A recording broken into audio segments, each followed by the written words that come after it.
أعوذ بالله من الشيطان الرجيم. بسم الله الرحمن الرحيم.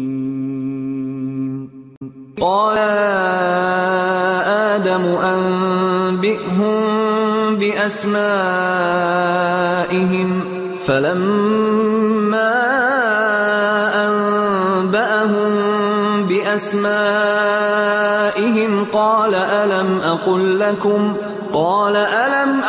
لكم إني أعلم غيب السماوات والأرض وأعلم ما تبدون وما كنتم تكتمون. وإذ قلنا للملائكة اسجدوا لآدم فسجدوا إلا إبليس أبى واستكبر وكان من الكافرين. جمال الوجود بذكر الإله